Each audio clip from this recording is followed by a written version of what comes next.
Hi all, ಎಲ್ಲರೂ ಹೇಗಿದ್ದೀರಾ? I hope ನೀವು ಚೆನ್ನಾಗಿದ್ದೀರಾ ಅಂತ ತಿಳ್ಕೊಳ್ತೀನಿ. ನಾನು ಕೂಡ ತುಂಬ ಚೆನ್ನಾಗಿದ್ದೀನಿ. ಇವತ್ತಿನ ವಿಡಿಯೋದಲ್ಲಿ ಸೀಸನ್ ಹಿದ್ಕಿದ ಅವರೆಕಾಳು ಜೊತೆಗೆ ಮೊಟ್ಟೆ ಹಾಕಿಬಿಟ್ಟು ನಮ್ಮ ಹಳ್ಳಿ ಕಡೆ ಎಲ್ಲ ಯಾವ ಥರ ಸಾಂಬಾರು ಮಾಡ್ಕೊಳ್ತೀವಿ ಅಂತ ತಿಳಿಸ್ಕೊಡ್ತೀನಿ. ಆಲ್ರೆಡಿ ಎಲ್ರಿಗೂ ಗೊತ್ತಿರುತ್ತೆ, ಬಟ್ ನಾನು ಹೇಗೆ ಮಾಡ್ಕೊಳ್ತೀನಿ ಅಂತ ತಿಳಿಸ್ಕೊಡ್ತೀನಿ. ವಿಡಿಯೋ ನೋಡೋದಕ್ಕಿಂತ ಮುಂಚೆ ನನ್ನ ಚಾನಲ್ನ ಯಾರಾದರೂ ಫಸ್ಟ್ ಟೈಮ್ ನೋಡ್ತಾ ಇದ್ದರೆ ಸಬ್ಸ್ಕ್ರೈಬ್ ಮಾಡ್ಕೊಳ್ಳಿ.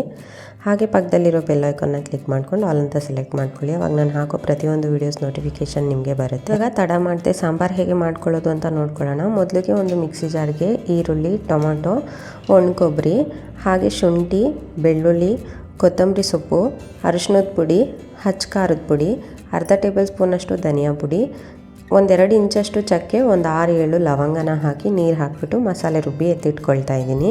ನೆಕ್ಸ್ಟು ಸ್ಟವ್ ಮೇಲೆ ತಪ್ಪಲೆ ಇಟ್ಬಿಟ್ಟು ಎಣ್ಣೆ ಹಾಕ್ಕೊಳ್ತಾ ಇದ್ದೀನಿ. ನಾನು ಕುಕ್ಕರಲ್ಲಿ ಮಾಡ್ತಾಯಿಲ್ಲ, ಇದನ್ನು ನಾರ್ಮಲಾಗಿ ತಪ್ಪಲೆಲ್ಲೇ ಮಾಡ್ಕೊಳ್ತಾ ಇದ್ದೀನಿ. ಎಣ್ಣೆ ಬಿಸಿ ಆದಮೇಲೆ ಸಾಸಿವೆ ಹಾಕಿ ಕಟ್ ಮಾಡಿ ಇಟ್ಕೊಂಡಿರೋ ಅಂಥ ಈರುಳ್ಳಿನ ಹಾಕಿ ಸ್ವಲ್ಪ ಹೊತ್ತು ಫ್ರೈ ಮಾಡ್ಕೊಳ್ತಾ ಇದ್ದೀನಿ. ಈರುಳ್ಳಿ ಎಲ್ಲ ಚೆನ್ನಾಗಿ ಫ್ರೈ ಆದಮೇಲೆ ರುಬ್ಬಿಟ್ಕೊಂಡಿರೋ ಅಂಥ ಮಸಾಲೆನ ಆ್ಯಡ್ ಮಾಡ್ಕೊಳ್ತಾ ಇದ್ದೀನಿ. ನಾವು ಈ ಥರ ಒಗ್ಗರಣೆಗೆ ಮಸಾಲೆ ಹಾಕ್ಕೊಂಡ್ರೆ ಟೇಸ್ಟ್ ತುಂಬ ಚೆನ್ನಾಗಿ ಬರುತ್ತೆ. ಆದ್ದರಿಂದ ನಾನು ಒಗ್ಗರಣೆಗೆ ಮಸಾಲೆ ಹಾಕ್ತಾಯಿದ್ದೀನಿ. ಮಸಾಲೆ ಹಾಕಿಬಿಟ್ಟು ಚೆನ್ನಾಗಿ ಮಿಕ್ಸ್ ಮಾಡಿಕೊಂಡು ಇದು ಚೆನ್ನಾಗಿ ಎಣ್ಣೆಲೆ ಕುದಿ ಬರೋ ಥರ ಇದನ್ನು ಕುದಿಸ್ಕೊಳ್ಬೇಕು. ಆಮೇಲೆ ನಾವು ನಮಗೆ ಎಷ್ಟು ನೀರು ಬೇಕೋ ನೋಡಿಬಿಟ್ಟು ಆ್ಯಡ್ ಮಾಡಿಕೊಂಡ್ರೆ ಆಗುತ್ತೆ.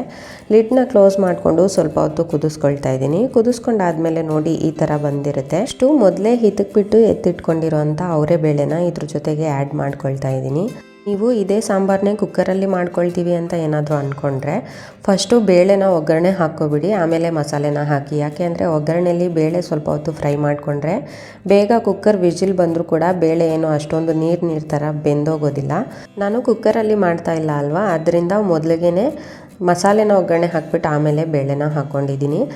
ಚೆನ್ನಾಗಿ ಮಿಕ್ಸ್ ಮಾಡ್ಕೊಂಡಾದಮೇಲೆ ನಮಗೆ ಎಷ್ಟು ಕನ್ಸಿಸ್ಟೆನ್ಸಿ ಬೇಕೋ ಅಷ್ಟು ಕನ್ಸಿಸ್ಟೆನ್ಸಿಗೆ ನೀರನ್ನು ಹಾಕಿಬಿಟ್ಟು ರುಚಿಗೆ ತಕ್ಕಷ್ಟು ಉಪ್ಪನ್ನು ಹಾಕಿ ಚೆನ್ನಾಗಿ ಮಿಕ್ಸ್ ಮಾಡಿ ಕ್ಲೋಸ್ ಮಾಡ್ಕೊಳ್ತಾ ಇದ್ದೀನಿ.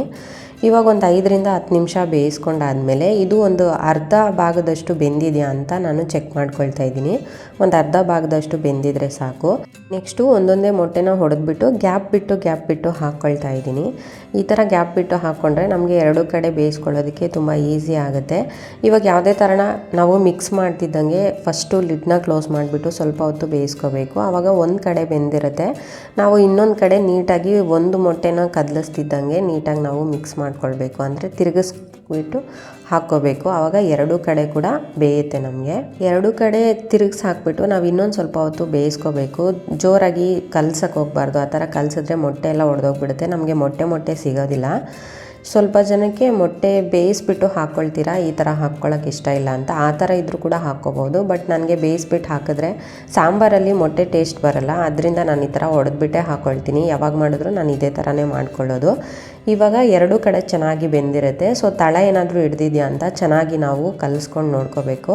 ಆ ಥರ ಮಾಡಿಕೊಂಡ್ರೆ ಮೊಟ್ಟೆ ಬೇಯೋ ಅಷ್ಟೊತ್ತಿಗೆ ಬೇಳೆ ಕೂಡ ಚೆನ್ನಾಗಿ ಹದವಾಗಿ ಬೆಂದಿರುತ್ತೆ. ಬೇಳೆ ಮತ್ತು ಮೊಟ್ಟೆ ಎರಡೂ ಹದ ಚೆನ್ನಾಗಿ ಬಂದಿರುತ್ತೆ. ಚೆನ್ನಾಗಿ ಮಿಕ್ಸ್ ಮಾಡಿಕೊಂಡ್ರೆ ಈ ಸಾಂಬಾರು ರೆಡಿ ಆಗಿಬಿಡುತ್ತೆ. ಇದ್ರ ಜೊತೆಗೆ ಚಪಾತಿ, ದೋಸೆ, ಮುದ್ದೆ, ರೈಸ್ ಯಾವುದನ್ನು ಬೇಕಾದ್ರೂ ನೀವು ಕಾಂಬಿನೇಷನ್ ಆಗಿ ತೊಗೊಳ್ಬೋದು. ತುಂಬ ಈಸಿಯಾಗಿ ಹಾಗೆ ಕ್ವಿಕ್ಕಾಗಿ ಪ್ರಿಪೇರ್ ಮಾಡ್ಕೊಳ್ಬೋದು. ವಿಡಿಯೋ ಇಷ್ಟ ಆಗಿದೆ ಅಂದ್ಕೊಳ್ತೀನಿ. ಇಷ್ಟ ಆಗಿದ್ರೆ ಲೈಕ್ ಮಾಡಿ, ಕಮೆಂಟ್ ಮಾಡಿ, ಶೇರ್ ಮಾಡಿ.